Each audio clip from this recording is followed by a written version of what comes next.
네, 대원님들, 안녕하세요.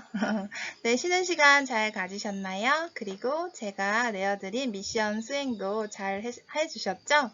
네, 댓글창에 아직 못 남기신 분들은 꼭 남겨주시고요. 지금 이제 두 번째, 1회차에서 두 번째 강의인 2강을 함께 하도록 할게요.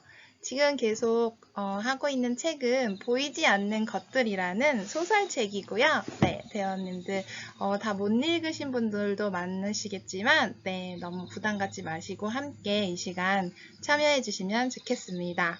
네, 1강 때 마이크 소리가 잘 안 들리는 것 같아서 일단 지금 마이크를 제가 잡고 하고 있거든요. 만약에 그래도 잘 안 들리면 조치를 취하도록 할게요. 네, 짠, 2강의 제목은 따로 또 같이 하는 독후 활동이라고 정해봤어요.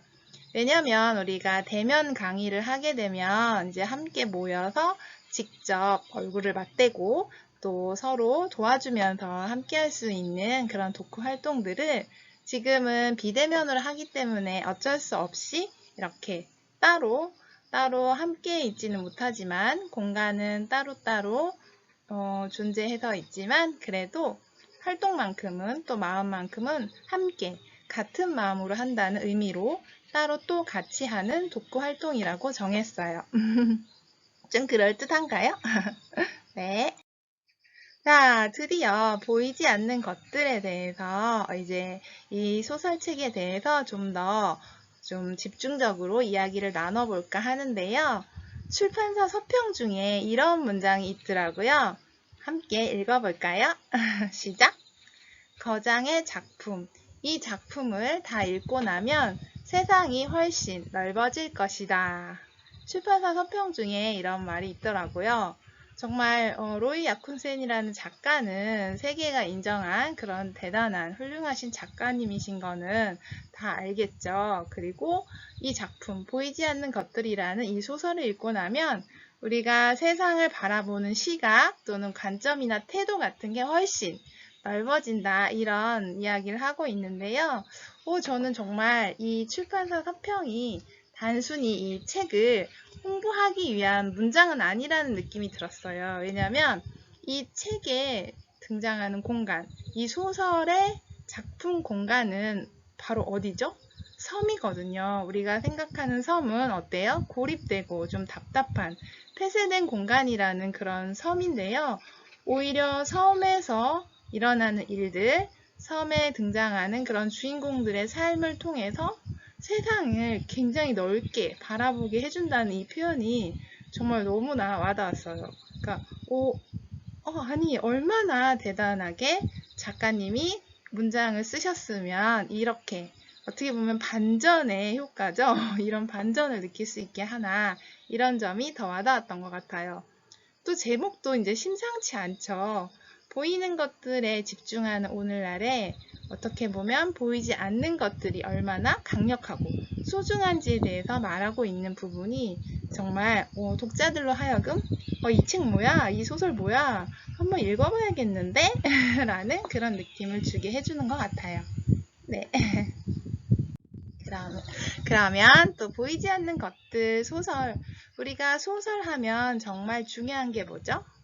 네, 학교 수업 시간에 배웠던 것 중에 한번 떠올려 보면 뭐 소설의 3대 요건, 뭐 소설 구성의 3대 요건 이런 걸 하잖아요. 우리가 또 외국 소설을 읽을 때 이게 보이지 않는 것들 이제 작가님이 노르웨이 작가님이시죠. 그래서 외국 소설을 읽을 때 좀 어려운 점 어때요? 저는 제가 한국 사람이잖아요. 그리고 우리 모두 한국 사람이니까 그 소설 속 주인공들 또는 등장인물들이 외국인들의 경우 이름이 우리나라 사람 이름이 아니니까 좀 길거나 좀 생소하거나 낯선 그런 이름들이 많이 있죠. 그래서 어떻게 보면 등장인물? 주인공이 이 사람이 그 사람이었나? 좀 헷갈리기도 하죠. 그래서 제가 한번 소설 속의 핵심 등장인물들을 이름과 그리고 그런 역할들을 한번 캐릭터 소개라고 할까요? 그런 것들을 한번 해보려고 정리를 해봤어요. 네, 화면을 보시면 마틴, 한스, 잉그리드 이렇게 세 명의 이제 어떻게 보면 주인공에 해당될 수 있고 핵심 인물들이거든요. 물론 이제 세 명이 다 똑같은 비중의 그 주인공은 아닌데요. 일단 3대에 걸친 삶인데 마틴은 할아버지예요. 마틴 할아버지고 좀 이제 섬에서 가장 최고 결정자의 역할을 하시던 마틴 할아버지가 이제 좀 뒤로 물러나시고 아들인 한스가 이제 중심이 되는 거죠. 중심이 돼서 우리 섬을 어떻게 하면 잘 살게 할까 이런 것을 하죠. 그러니까 섬이 자그마한 섬인데요. 이 한 가정, 마틴, 한스, 잉그리드로 되어 있는 이 3대가 사는 이 한 가정만 살고 있어요. 정말 섬의 주인이죠. 한 집안이 그 섬을 소유하고 있는 거예요. 그래서 섬이 좀 작은데 그런데 소설을 읽다 보니까 한스의 부인인 마리아가 대사하는 그런 문장을 보니까 섬이 아무리 좁아도 한 가정이 일구기에는 일이 정말 많겠죠. 그래서 정말 나는 이 섬이 더 작았으면 좋겠다 이런 문장이 나오는 걸 보면서 제가 너무나 공감을 했어요. 사실 여기 보이는 이 아름다운 저의 농장 담양 후산농은 굉장히 크고 넓거든요. 사람들은 제가 작가이기도 하고 또 서울에서만 생활하던 제가 귀농을 해서 농사를 지으면 얼마나 짓겠냐, 텃밭 농사 정도 아니냐라고 이렇게 생각해 주시는 분들이 많은데요. 정말 어마무시한 규모에 와보시면 놀랄 거예요. 저도 처음에는 깜짝 놀랐거든요. 왜냐면 집에서 농장까지 바로 옆에 있는데요. 농장 안이 너무 넓어서 사실 걸어 다니기 힘들어요. 그래서 차를 타고 농장 안을 이동한다고 하면 아실만 하시겠죠? 규모가 얼마 정도인지. 물론 이제 농장에 아름다운 저수지도 있고 또 명호콘 얼림이라는 그런 아름다운 꽃밭 정원도 있고 하기 때문에 이 넓은 공간이 다 노동을 해야 하는 그런 농사 공간은 아니지만요. 절대 다수의 비율로 단감나무와 블루베리가 있고요. 또 지금 다른 과일들도 지금 시도하고 있어서 굉장히 일이 많아요. 갑자기 또 저희 이야기로 돌아갔는데요. 우리가 소설을 읽다 보면 어떤 점이 좋냐면 내 삶과 그리고 나의 일상과 이렇게 맞닿는 부분이 있어요. 정말 이렇겠구나. 아니면 나도 이렇게 살아야겠구나. 나도 이렇게 생각했었는데 이런 부분을 딱 마주칠 때 더 그 소설이 더 감동적인 것 같고 와닿는 것 같지 않나요? 그런데 이 보이지 않는 것들 소설은 유난히 시골에 사는 농부인 저에게 좀 와닿는 부분이 많았어요. 우리 대원님들께는 좀 먼 이야기 같을 수도 있을 것 같아요. 이제 20대의 젊은 나이에 좀 너무 와닿지 않는 이야기야 라고 생각하실 수도 있는데요. 그 중에 마틴, 한스, 잉그리드 중에 가장 젊은 우리 여주인공 잉그리드를 생각해 보면 좀 공감 가는 부분도 있지 않을까 생각해 봅니다. 네, 이렇게 마틴, 한스, 잉그리드 3대에 걸친 삶인데요. 마틴 할아버지는 섬 생활에 만족하시는 편인 것 같아요. 그래서 이 자그마한 섬을 섬에 이제 농사 짓는 공간도 많잖아요. 그래서 농사를 지어서 다른 섬이나 아니면 본토에 육지에 갖다 팔면 그래도 우리 가족 먹고 살 만큼 돈은 벌 수 있지. 그래도 어렵지는 않게 살고 있지라고 생각하시는 거죠. 물론 이렇게 아주 풍족하진 않지만 지금 삶에 만족하시는 그런 모습인 것 같아요. 그런데 아들 한스는 아버지의 삶을 충분히 이해하고 존경하는 부분도 있지만 나는 좀 더 발전해야겠다. 조금 더 성취를 이뤄야겠다라고 생각을 하시는 것 같아요. 그래서 교역을 하기 위해서 부두를 건설하려는 계획을 갖고 있고 또 그 계획을 실행하게 되죠. 그런데 역시나 돈이 문제가 됩니다. 왜냐하면 부두를 건설하려면 이제 돌도 많이 필요하고 여러 가지 건축 자재도 필요하고 또 그걸 건설하는 이제 전문 일꾼들이 필요하죠. 그래서 그런 어려운 난관들이 있음에도 한스는 부두를 건설하고 그걸 위해서 노력을 하고 있죠. 그러니까 아버지 세대와는 달리 좀 더 발전하려는 아들 세대의 전형적인 캐릭터를 보여주고 있는 것 같아요. 그리고 딸인 잉그리드는 이제 어떻게 보면 딸이 아니라 손녀죠. 손녀라고 표현을 해야겠네요. 손녀 잉그리드는 이제 학교 본토에 가서 학교 교육을 받고 좀 성장을 한 다음에는 이제 본토에서 생활을 하게 돼요. 생활을 하는데 다시 섬으로 돌아오게 되죠. 그래서 자신의 섬에서 살아가면서 좀 더 주체적이고 발전적인 모습을 보여주는 그런 역할을 하고 있어요. 그래서 이 보이지 않는 것들이라는 소설은 마틴, 한스, 잉그리드 3대에 걸친 삶을 주축으로 보여주고 있고요.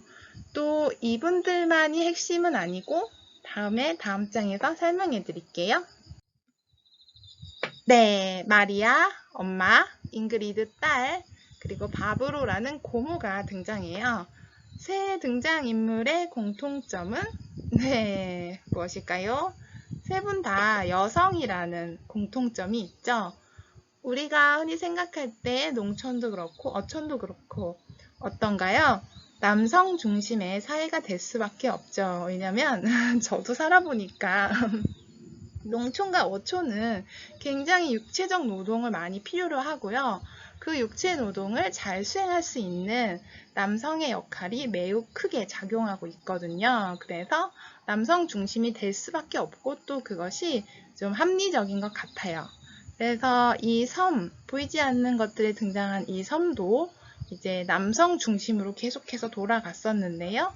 이 소설에서 보면 엄마인 마리아가 좀 더 적극적인 여성의 모습을 보이고, 그리고 고모인 바브로도 엄청 엉뚱하고 사고 뭉친 것 같지만 여러 가지 활동들을 통해서 자신의 삶을 자신의 욕망대로, 자신의 그런 생각대로 좀 주체적인, 적극적인 삶을 살려고 하고 있는 것 같아요. 물론 어른들이 보시거나 이제 남자들이 봤을 때는 좀 문제가 있는 여성이 아닌가라고 생각할 수도 있겠지만 어쨌든 바브로의 모습도 좀 더 주체적인 삶의 모습을 보여주고 있어서 핵심 역할을 담당하고 있는 것 같아요. 그리고 잉그리드는 정말 아기 때 마냥 어리광을 피우던 그런 모습이 작품 초반에 계속 나타나거든요.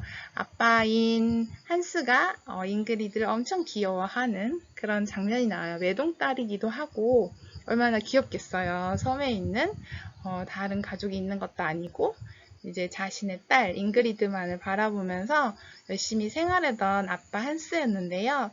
그런 잉그리드가 성장을 해서 이제 어른이 되는데 작품 후반으로 갈수록 점점 주체적인 삶을 꾸리는 모습이 나오고 있어요.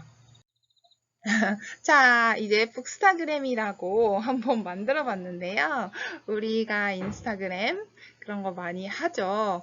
그 사진을 한 장 찍고 거기에 이제 키워드를 넣는 이런 방식이 오늘날 젊은 친구들에게 많이 소통되는 방식 같아요. 그래서 우리도 북스타그램이라고 한번 만들어 봤는데요. 보이지 않는 것들 소설을 다 읽은 후에 별표로 평점을 매겨보는 방식을 하고 있어요. 댓글로 달아주시면 되는데요. 어떻게 하는지 형식을 알려드릴게요. 짠! 네, 화면을 한번 보시겠어요? 화면을 보면 별점표 작성하는 방법이 나와 있어요. 별점이 만점이면 총 5개, 4개에서 5개까지는 굉장히 최고 등급을 주는 거고요. 별 2개 이하로 주면 좀 안 좋은 평가가 될 수 있겠죠. 그래서 이 책이 재밌었고 잘 읽히는지, 그리고 감동을 받았고 몰입해서 읽혀지는 작품인지, 또 유익했고 나를 돌아봤다 라는 점이 있으면 별 4개에서 5개를 주시면 돼요. 좋은 점이 아쉬운 점보다는 훨씬 많았다는 경우를 뜻하죠. 물론 이제 모든 점이 완벽하게 내 마음에 쏙 들지 않을 수도 있거든요. 하지만 아쉬운 점보다는 좋은 점이 훨씬 많았다. 그러면 별 4개에서 5개를 주시면 됩니다. 그리고 또 이제 읽어보니까 좀 괜찮았고 무난하게 읽을 만한 소설이네 라고 생각하셨다면 별 3개 정도를 주시면 되는데요. 좋은 점과 아쉬운 점이 좀 반반, 양념 반, 프라이드 반인가요? 반반씩 섞여 있는 그런 다고 생각을 하면 별 3개를 주시면 됩니다. 그리고 이 책 저는 사실 너무 어렵고 잘 안 익혔어요.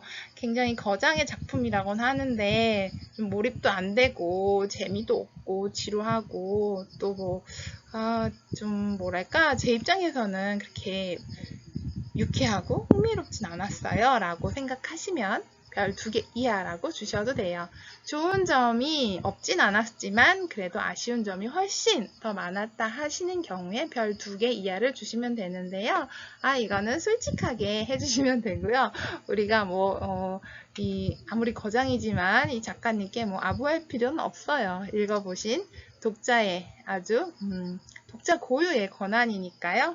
네, 솔직하게 내 마음을 별표로 표시해주면 됩니다. 북스타그램에서 또 하나 또 할 것은 소설 속에서 꼭 나누고 싶은 한 문장을 골라서 댓글로 달아주세요 라고 제가 했는데요. 제가 고른 한 문장을 한번 보실까요? 짠! 잉그리드는 자리에서 일어나 앞으로 걸어가서 묶어놓은 밧줄을 푼 다음 녹아있는 자리에 앉아 노를 적기 시작했고 항구를 꽤 벗어났을 때 할아버지가 알아차리고 부두로 뛰어와서 소리를 질렀다. 네, 본문 130페이지에 첫 번째 줄부터 4줄에 있는 문장인데요. 한 문장인데 굉장히 좀 길죠. 한번 다시 천천히 읽어볼게요. 잉그리드는 자리에서 일어나 앞으로 걸어가서 묶어놓은 밧줄을 푼 다음 녹아있는 자리에 앉아 노를 적기 시작했고 항구를 꽤 벗어났을 때 할아버지가 알아차리고 부두로 뛰어와서 소리 질렀다. 네, 이 문장은 뭐냐면요. 잉그리드가 처음으로 반항을 한 그런 사건 같아요. 명장면일까요? 네, 잉그리드가 아직 어린 꼬마, 소녀일 때 일인데요. 학교에 가서 이제 글쓰기 공부도 하고 이제 학교 공부를 마치고 나면 할아버지가 이제 조그만 배를 타고 집에서 나오셔서 이제 잉그리드를 마중을 나오는 거죠. 잉그리드를 배에 다시 태우고 노를 저어서 이제 집으로 돌아가는 그런 이제 통근이 아니고 통학이죠. 네, 등하교를 담당해 주시는 건데요. 잉그리드는 그날따라 학교 수업이 끝나고 집에 가고 싶지 않다는 그런 이상한 감정에 휩싸이게 돼요. 그래도 이제 평상시대로 할아버지가 기다리는 부두에 갔는데 할아버지가 이제 그 부두에 있는 또래 할아버지들과 이야기를 나누시느라고 계속해서 이야기만 나누시고 집에 갈 생각을 안 하시는 거예요. 물론 이제 그런 할아버지의 모습이 좀 낯설기도 하죠. 집에서 보는 할아버지의 모습과 그리고 사회에서 보여지는 좀 소셜한 모습의 할아버지 모습은 좀 낯설죠. 물론 누구나 다 조금씩 그렇죠. 잉그리드 자신도 그럴 거라고 생각을 하는데 이제 배에 앉아서 할아버지를 계속 기다리고 있는 거예요. 그런데 할아버지가 오실 생각을 안 하시는 거죠. 그래서 잉그리드의 첫 반항이 시작되는데 어떻게 보면 반항이라고만 나쁘게 볼 수는 없는 게 잉그리드가 직접 노를 적기 시작하는 거예요. 그래서 자리에 앉아서 기다리다가 딱 일어나서 묶어놓은 배를 이제 묶어놨겠죠. 그 밧줄을 풀고 노가 있는 자리에 앉아서 그 어린 소녀가 노를 적기 시작하는 거예요. 그래서 노를 저으면서 점점점 부두에서 항구에서 멀어지는 거죠. 할아버지는 그런 사실을 전혀 알지 못한 채 이제 친구 할아버지들과 이야기를 나누시다가 뒤늦게 깨달으신 거죠. 아니 잉그리드야 뭐 하는 거야? 빨리 돌아와! 엄청 놀라셨겠죠. 어린 손녀딸이 혼자서 노를 저어서 그 머나먼 집이 있는 섬까지 간다고 하니까 할아버지가 엄청 놀라셨을 것 같아요. 저는 이 장면, 이 문장이 너무나 와닿았어요. 그냥 어리광쟁이 귀염둥이 손녀인 잉그리드, 귀염둥이 딸에서 벗어나 좀 뭔가 내 생각대로, 내가 하고 싶은 대로 움직여지는 그런 장면이어서 사춘기가 온 건가요? 반항하는 모습? 어른들이 싫어하는 모습일까요? 네, 제가 어렸을 때 중학생 때 느꼈던 그런 느낌처럼 잉그리드의 마음과 행동이 굉장히 공감이 되고 왔거든요. 우리 대원님들도 그런 시절 있었죠? 부모님이나 선생님께서 하시는 말씀은 무조건 따르기보다는 나만의 생각 그리고 나만의 하고 싶은 그런 행동들이 있는데 왜 그렇게 강요를 하는 걸까? 라는 의문이 들기 시작하고 이제는 내 생각대로 내 뜻대로 한번 해볼 거야 라는 그런 시기가 오죠.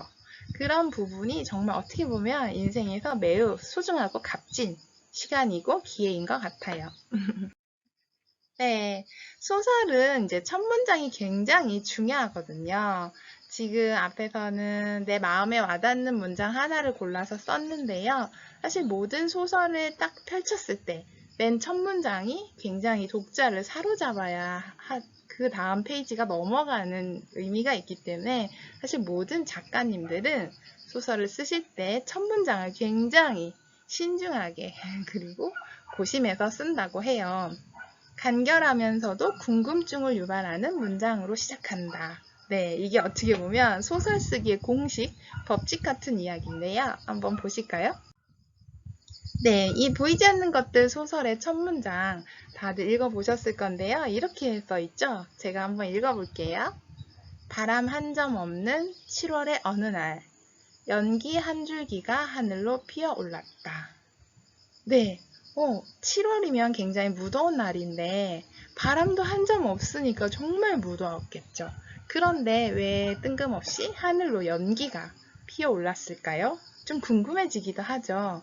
문장은 짧고 간결하면서 좀 독자들에게 궁금증을 유발하는 그런 문장으로 시작했네요. 그의 눈빛이 흔들림을 보고야 말았다. 네, 제가 요즘 쓰고 있는 장편 소설의 첫 문장인데요. 저도 굉장히 공을 들여봤어요. 그의 눈빛이, 정말 믿었던 그 사람의 눈빛이 흔들리는 걸 보고 말은 거죠. 그러면 이 소설의 주인공은 어떤 입장이 되었을까요? 궁금해지지 않으세요? 궁금하지 않으시다고요? 네, 저의 작품 소설에서도 첫 문장을 가져와 봤어요. 짠! 소설의 첫 문장이 다 했다. 뭐 이런 말 했는데요. 지금 읽고 있는 책도 좋고, 이제 도서관에 보면, 부대 도서관에도 소설책이 여러 권 꽂혀 있죠. 한번 소설들을 꺼내서 소설의 첫 문장들만 한번 수집을 해보는 거예요. 첫 문장만 골라서 읽어보고, 또, 나만의 소설을 쓴다면, 이제 우리 모두 직업이 작가는 아니지만, 그래도 평생 나만의 이야기를 소설로 써본다는 건 좀 멋질 것 같지 않나요? 그래서 만약에 내가 소설을 쓴다면 이렇게 첫 문장으로 시작하겠다라는 문장들을 한번 만들어 보시면 좋을 것 같아요. 자, 그래서 이제 지금까지 이제 보이지 않는 것들 이야기 속으로 북토크를 나누어 보았는데요. 어때요, 대원님들? 좀 더 읽고 싶어지고, 난 아직 그 부분까지 못 읽었는데, 너무 재밌겠다, 더 읽어보고 싶다, 라는 생각이 들으셨는지 모르겠어요. 네. 보이지 않는 것들, 이 책은 좀, 배경이나 사건들은 좀 잔잔하지만은 않아요. 섬에서 일어나는 충격적인 사건들도 있까 하는데 이 작가님의 문체 자체가 좀 담담하게 서술하는 문체인 것 같아요. 그래서 좀 잔잔히 들어오는 것 같지만 읽으면 읽을수록 점점 더 내 마음에 새겨지는 그런 문장들이 많은 것 같아요. 자, 오늘 이렇게 1회차 강의를 마무리하고요. 다음 2회차의 강의는 무슨 책이냐면 다들 책 준비했죠? 네, 책 받으셨을 것 같아요. 책이 너무 무겁네요. 책이 두께가 엄청납니다. 이거 책 등이라고 하죠? 책 등 보이세요? 화면에 다 들어오지도 않네. 네네네. 책이 엄청 커요. 제 얼굴이 작은 얼굴도 아닌데 얼굴을 다 가리고도 남네요. 네, 책 제목은 벌과 벗은 세계사 라는 제목이고요. 이 인물 사건 배경편 이렇게 시리즈 3부작인데 우리가 함께 할 책은 사건편이에요. 사건, 어떤 사건들이 일어났나 궁금증을 많이 좌우하죠. 제가 학교 다닐 때 가장 싫어했던 과목이 한국사 세계사였어요. 왜냐면 이 역사 과목이 너무 외울 게 많은 거예요. 몇 년도에 뭐가 일어났고 이게 정말 외워도 끝도 없고 시험 보면 자꾸 틀리고 점수가 잘 안 나오는 거예요. 영어, 수학 공부하는 것보다 저한테 역사 공부는 너무나 어렵게만 느껴졌는데 그 이유가 바로 이 뒷페이지에 나오죠. 뒷페이지도 한번 살펴볼까요? 뒷페이지에 뭐라고 나 있나요? 옛 이야기만큼 재밌고 외우지 않아도 쏙쏙 들어오는 세계사다라고 표현하고 있죠. 그동안 우리가 학교에서 국사나 한국사, 세계사 수업이 어렵게 느껴졌던 이유는 수업 시간이 너무 짧아요. 배워야 할 그런 내용은 엄청 많은데 시간이 너무 짧다 보니까 선생님들도 어쩔 수 없이 암기 위주로 수업을 하실 수밖에 없었던 거거든요. 선생님들 잘못은 아니죠. 그렇기 때문에 우리가 풍부하게 그 배경 지식이 되는 역사에 관한 책들을 읽었다면 좀 더 공부가 시원했을 텐데 학교 다닐 땐 그냥 문제집만 풀고 선생님이 외우라고 한다면 외우다 보니까 어려웠던 것 같아요.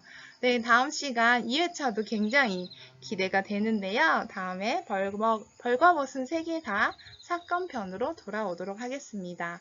제가 댓글로 미션 드린 것들 많이 참여해 주시고요. 짬이 안 나시면 짬이 나실 때 오셔서 언제든지 달아주셔도 좋아요. 그래서 건강하게 다음 시간에 또 만나 뵙기를 바라면서 오늘 강의는 여기서 마칠게요. 네, 반갑습니다. 다음 시간에 만나요. 네, 고맙습니다.